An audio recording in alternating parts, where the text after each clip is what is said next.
आज पूरा रिसोर्ट हल्दी के लिए पीले और गुलाबी रंग के कर्टन से सजा हुआ था। जगह जगह पीले और वाइट कलर के फूल लगे हुए थे। गेंदे के फूलों की भीनी भीनी खुशबू से पूरा रिसोर्ट महक रहा था। आम और पान के पत्तों का तोरण पूरे रिसोर्ट में लग चुका था। उस पर चार चांद लगाती उन पर लगे गेंदे और जैस्मीन के फूल। बड़े से गार्डन में तीनों दुल्हनों के लिए बहुत ही मुलायम और आरामदायक गद्दों के साथ तीनों के बैठने के लिए बहुत ही अच्छी व्यवस्था की गई थी। जहां आज रुद्रदेव, विधान, शौर्य, रूहांश, शिवाय, कबीर, राजवीर, आरव, वीर, विराज, अर्णव सभी ने पीले कुर्ते के साथ गले में गुलाबी स्कार्फ डाल रखा था। वहीं सभी सीनियर सिटीजन ने भी पीला कुर्ता पहन रखा था। सभी लेडीजों का तो कहना ही क्या। आरोही, प्रिया, निधि, मीरा, अनीशा, शिव्या, अनुषा सभी ने पेली साड़ी पर पिंक कलर का ब्लाउज पहन रखा था, जिसमें सभी बला की खूबसूरत लग रही थी। वही हमारी लड़कियां सिया, रूही, निर्वी, अव्या, माहिरा ने तो येलो कलर के ही लहंगे के साथ फूलों की बहुत ही खूबसूरत ज्वेलरी कैरी कर रखा था। माहिरा, निर्वी, अव्या तो इतनी सुंदर लग रही थी कि आज उनके आगे चांद भी फीका लग रहा था। माथे पर लगा फूलों वाला मांगटिका गले में फूलों की ही माला ने तो उनकी खूबसूरत में चार चांद लगा रखा था। सिया और रूही ने तो बस माथे पर ही फूलों की ज्वेलरी पहन रखी थी। बाकी गले में लटकता उनका डायमंड वाला मंगलसूत्र ही काफी था उन्हें नायब हीरा बनाने के लिए। सभी लेडीज गार्डन में हल्दी की तैयारियों में लगी थी। मीरा, आरोही, निधि तो हल्दी के कटोरे में हल्का सा ऑयल मिलाकर सब तैयार कर चुकी थी। अब बस तीनों लड़कियों के आने की देर थी। सपना जी, शिखा जी, जिया जी, वंदना जी तो ढोलक की थाप पर बन्ना बन्नी गीत गा रही थी। साथ में डीजे पर चलता मधुर संगीत, कुल मिलाकर पूरा रिसोर्ट बहुत ही खूबसूरत तरीके से सजा दिया गया था। सपना जी और शिखा जी के इशारे पर मीरा, शिव्या और निधि तीनों दुल्हनों को बुलाने के लिए चली गई, तो वहीं विराज, राजवीर और शिवाय भी अपने अपने साहबजादों को लेने चल पड़े थे। फिर क्या था, थोड़ी ही देर में तीनों लड़कियां पीले लहंगे में नीचे आ गई। उनके साथ तीनों लड़के भी अपनी अपनी जगह पर बैठ गए। शौर्य, देव और विधान तो लड़कियों को आंखें फाड़े देख रहे थे, क्योंकि वो आज लगी इतनी खूबसूरत लग रही थी। वैसे हमारे लड़के भी किसी से कम थोड़े लग रहे थे। पीला कुर्ता और उस पर गले में लिपटा गुलाबी रंग का दुपट्टा उन पर कहर ढा रहा था। धड़कने तो लड़कियों की भी बड़ी हुई थी उन्हें इतना हैंडसम और स्मार्ट देख। सबसे पहले शिखा जी, सपना जी, जिया जी और वंदना जी ने तीनों लड़कों को धूप से लिपटी हल्दी उनके पैरों पर छुलाकर चेहरे पर लगाया। फिर तीनों लड़कियों को बड़े ही प्यार से हल्दी लगाया, जिसके बाद आरोही, शिवाय, मीरा, वीर और बाकी सब ने भी बारी बारी से तीनों लड़के और लड़कियों को हल्दी लगाया। सिया और रूही ने तो खिलखिलाते हुए तीनों लड़कियों का चेहरा हल्दी के रंग में रंग दिया था। रूहांश ने भी तीनों लड़कों को अच्छा खासा हल्दी में डुबो दिया था। रुद्र तो उन्हें बस थोड़ी सी हल्दी लगा कर पीछे हो गया। कबीर चहकते हुए शिवाय का हाथ थामे, शिवाय चलना, अब बच्चियों को हल्दी लगाते हैं। शिवाय भी जैसे ही उसके साथ चलने को तैयार हुआ कि सामने खड़े वीर को देखा, उसने जोर से कबीर का हाथ झटका। साले तू मुझसे चिपका मत कर, मुझसे 100 मीटर दूर ही रहा कर, क्योंकि तेरी वजह से ही ये साला समधी मुझे अजीब नजरों से घूरता है। अरे यार शिकाय, लेकिन मैं क्यों तुझसे दूर रहूं? तुझे तो पता है ना मैं तुझसे दूर नहीं रह पाता। कबीर ने अजीब सा मुंह बनाते हुए कहा तो शिवाय का दिमाग खराब हो गया, क्योंकि अब वीर और भी अजीब नजरों से दोनों को घूरे जा रहा था, जिसे देख शिवाय झल्लाते हुए वहां से चला गया। इधर लड़कों और लड़कियों की हल्दी लगभग हो ही चुकी थी, ऐसा हमारे सीनियर सिटीजन को लग रहा था, लेकिन बिना मस्ती के अभी कहाँ उन सबकी हल्दी होने वाली थी। माहिरा, अव्या, निर्वी, सिया और रूही ने आंखों ही आंखों में कुछ बात की, जिसके बाद तीनों लड़कियां अपनी अपनी जगह से उठ गई। सामने ही बड़े बड़े पतीले में हल्दी वाला पानी भरा हुआ था और साथ में बलून में वही हल्दी वाला पानी भर भर कर रखा गया था। ये सब कुछ इन लड़कियों ने रिसोर्ट के मैनेजर को ऑर्डर देकर चुपके से मंगवाया था। बड़ी बड़ी थाली में हल्दी पाउडर रखा गया था।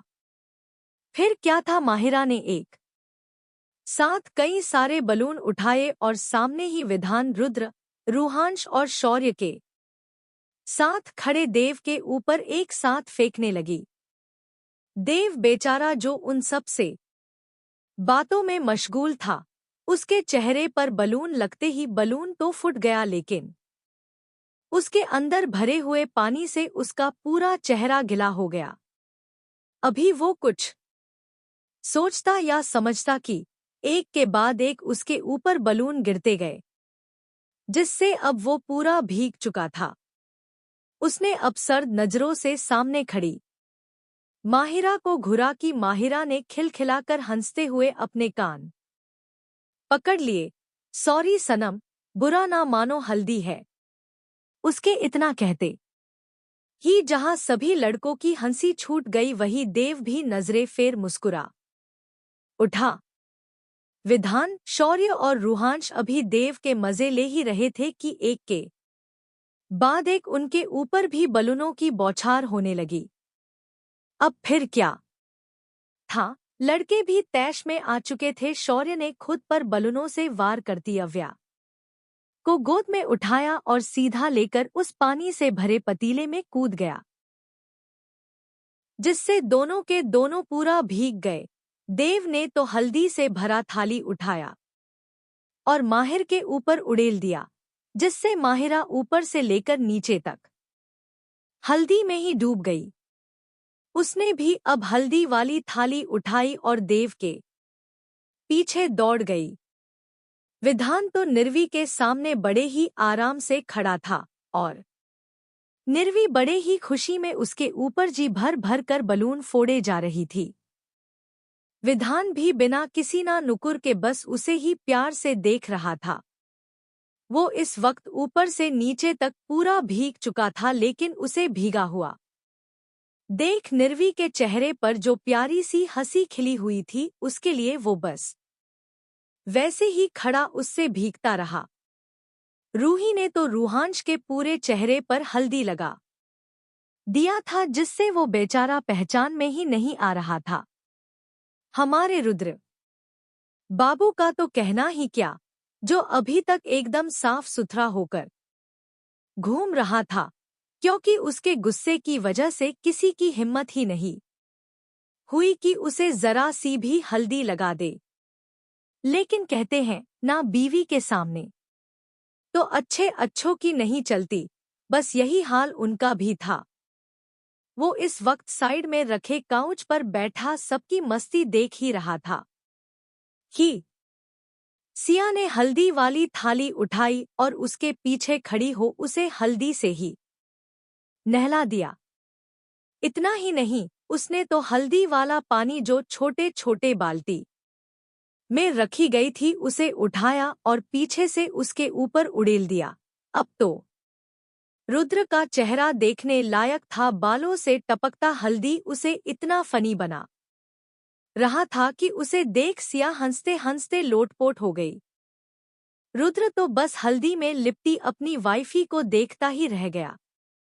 अब भला उनकी मस्ती देख शिवाय, राजवीर, कबीर, अर्णव, विराज, आरव कहाँ पीछे रहने वाले थे, उन्होंने भी एक दूसरे को हल्दी वाले पतीले में धकेलना शुरू कर दिया, जिसे देख मीरा ने भी अपने साड़ी का पल्लू घुमा कर कमर में टक किया और सिया की ही तरह हल्दी वाला बाल्टी उठाया और थोड़ी दूर खड़ी आरोही और निधि पर उछाल दिया।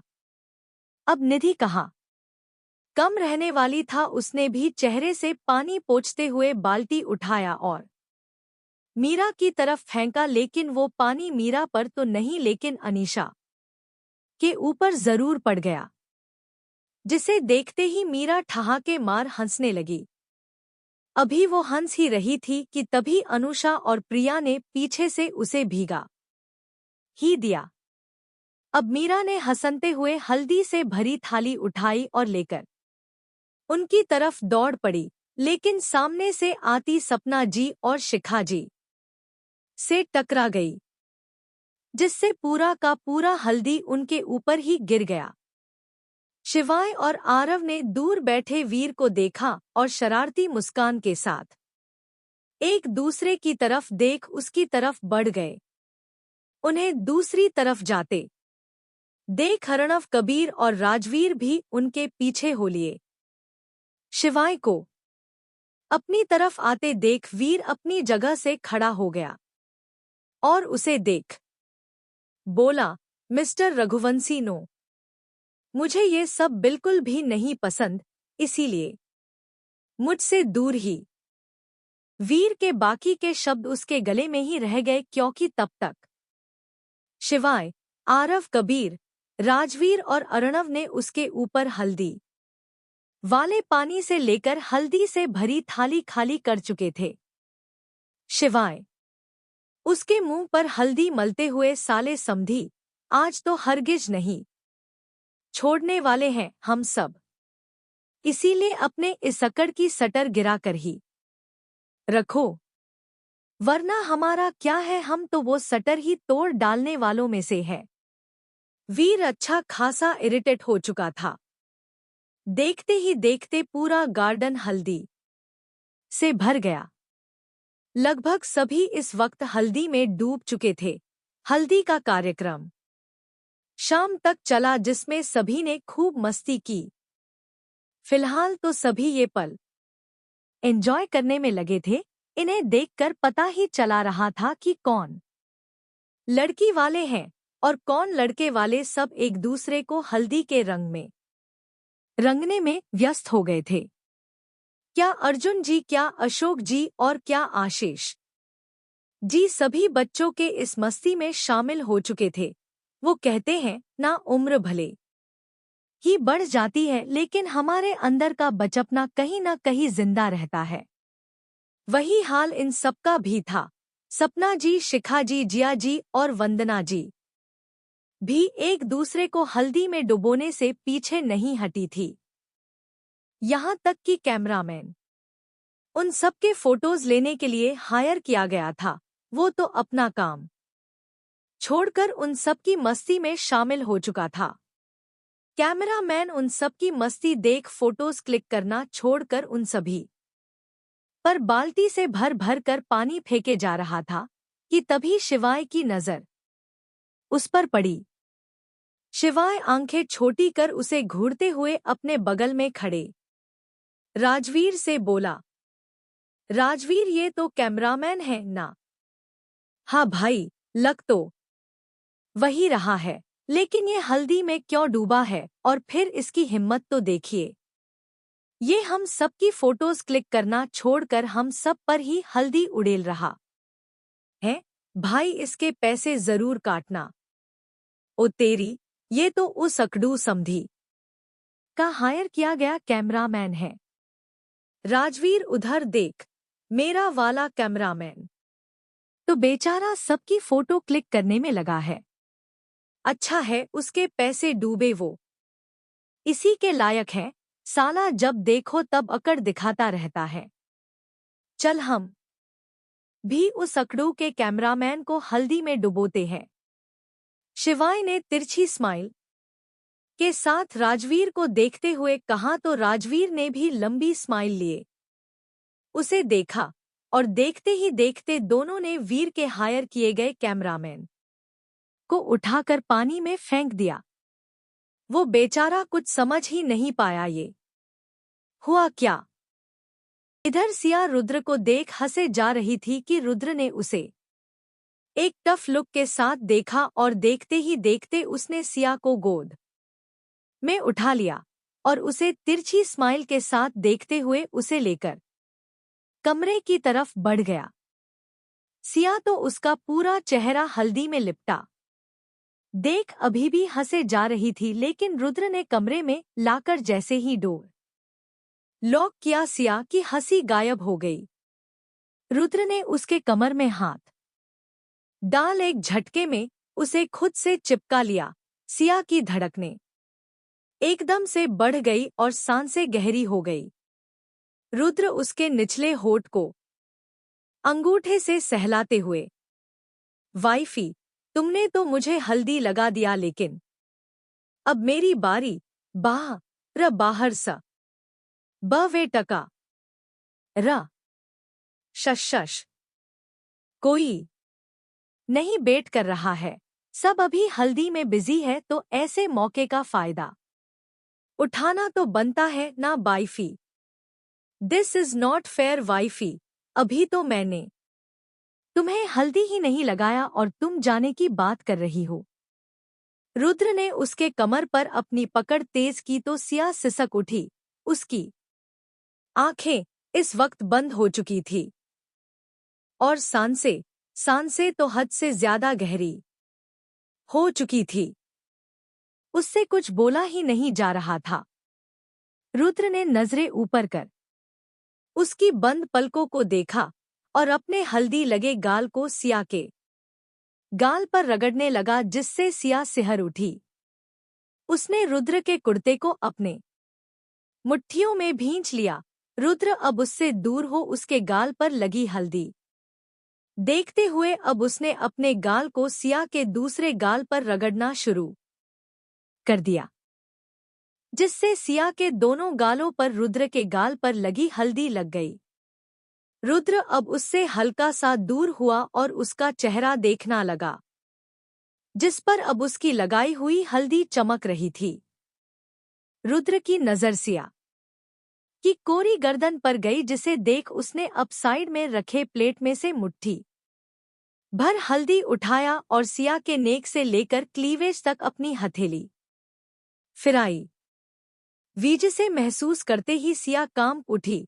उसने धीमे से आंखें खोल रुद्र को आंखें दिखाई कि रुद्र ने शरारती स्माइल लिए तुरंत उसे गोद में उठाकर बेड पर सुला दिया। वो और खुद भी बिना एक पल गाए उसके ऊपर आ गया। सिया ने अपनी बढ़ी हुई धड़कनों को कंट्रोल कर उसे अपने ऊपर से धक्का देना चाहा, लेकिन रुद्र की मस्क्यूलर बॉडी के सामने वो कहाँ टिकने वाली थी। रुद्र ने बड़ी ही इंटेंस नजरों से उसे देखते हुए उसके साड़ी का पल्लू हटाया कि सिया ने तुरंत उसका हाथ पकड़ लिया। वाइफी, बम्त करिए ना। रुद्र ने दूसरे हाथ से उसके दोनों हाथों को अपने एक हाथ में पकड़ा और उसके पल्लू को साइड में कर दिया, जिससे सिया ने अपनी आंखें कस के मींच ली। रुद्र ने अब प्लेट में रखी हल्दी को वापस मुट्ठियों में भरा और उसके पूरी बॉडी पर अपने हाथ घुमाने लगा, जिससे सिया की सांसें गहरी होती जा रही थी। देखते ही देखते दोनों के सांसों का शोर पूरे कमरे में गूंजने लगा।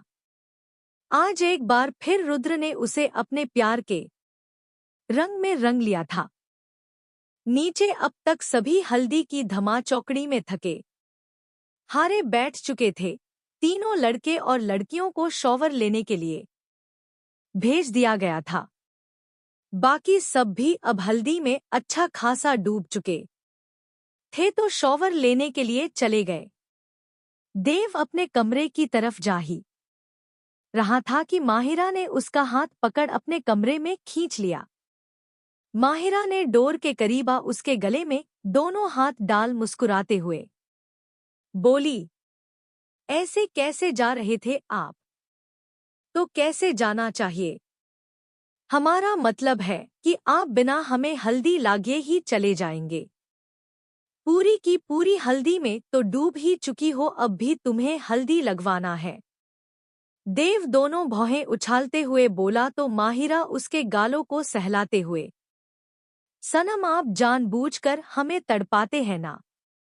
देव बिना कुछ बोले उसे देखता रहा तो माहिरा भी अब बिना कुछ बोले उसकी आंखों में देखने लगी। देव ने उसे कमर से थाम खुद के करीब किया और अपने गालों पर लगी हल्दी को उंगलियों में लेकर माहिरा के गालों पर लगाते हुए बोला, यही चाहती थी ना, लो लगा दिया तुम्हें हल्दी।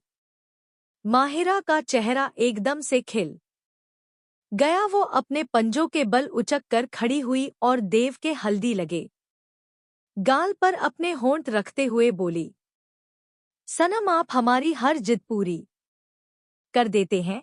अगर ऐसा ही चलता रहा तो हम दिन पर दिन जिद्दी होते चले जाएंगे। देव रघुवंशी की पत्नी हो तुम पर जिद्दी होना भी सूट करेगा।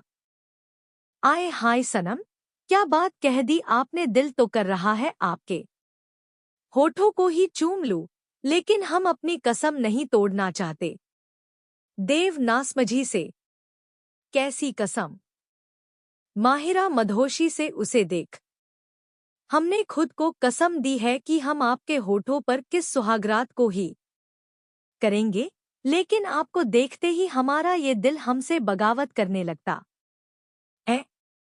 देव तो उसकी बात सुनते ही अनकंफर्टेबल हो गया था। उसने तुरंत माहिरा को खुद से दूर किया और नजरें इधर उधर फिराने लगा, जिसे देखते ही माहिरा ने हंसते हुए उसके दोनों गालों को खींच लिया। ओए होए सनम, आप जब शर्माते हैं तो कसम से हीमोग्लोबिन 10 गुना बढ़ जाता है हमारा। Shut up. देव ने उसे नकली गुस्से के साथ झिड़का और तुरंत बाहर निकल गया। माहिरा का तो हंसते हंसते बुरा हाल हो गया। शौर्य अव्या के कमरे में इस वक्त मौजूद था और अव्या डरी सहमी उससे कमरे से बाहर जाने को कह रही थी, लेकिन शौर्य उसकी एक बात नहीं सुन रहा था, जिसे देख अव्या अब गुस्से में घूरते हुए, देखो बंदर, तुम यहाँ से चले जाओ, मैं नहीं चाहती कि कोई तुम्हें यहाँ मेरे कमरे में देखे। देखो इस बंदर की बंदरिया, पहले मुझे हल्दी लगाओ फिर मैं चला जाऊंगा। ओ गॉड, अच्छा ठीक है मैं लगा रही हूँ, लेकिन उसके बाद तुम तुरंत यहाँ से चले जाओगे, डन। अव्या अब मुंह बनाते हुए उसके करीब आई और अपने हाथों में हल्दी लिए उसके गालों पर मल दिया, जिसे देख शौर्य के चेहरे पर स्माइल आ गई। उसने अव्या के हथेली पर अपना हाथ रखा और बड़े ही प्यार से उसे अपने गालों पर घुमाने लगा। अव्या ने जैसे ही उसके हाथ से अपना हाथ हटाना चाहा कि शौर्य ने उसका हाथ पकड़ खुद के करीब कर लिया। उसके करीबी से ही अव्या के रोंगटे खड़े हो गए। शौर्य ने अपनी नाक उसके नाक से टच करते हुए, एक काजू कतली आंखें खोलो। उहम्म। अव्या ने आंखें बंद कर ना में सिर हिला दिया, जिसे देख शीर्य उसके चेहरे पर गर्म सांसें छोड़ते हुए, काजू कतली प्लीज। अब अव्या ने धीरे से अपनी आंखें खोली और उसकी नजरें शौर्य के नजरों से जा मिली। शौर्य ने उसकी आंखों में देखते हुए ही अव्या के दोनों गालों को चूम लिया, जिसे महसूस करते ही अव्या की पकड़ शौर्य के शर्ट पर कस गई और आंखें स्वतः ही बंद हो गई। ये सारे एहसास उसके लिए एकदम से नए थे।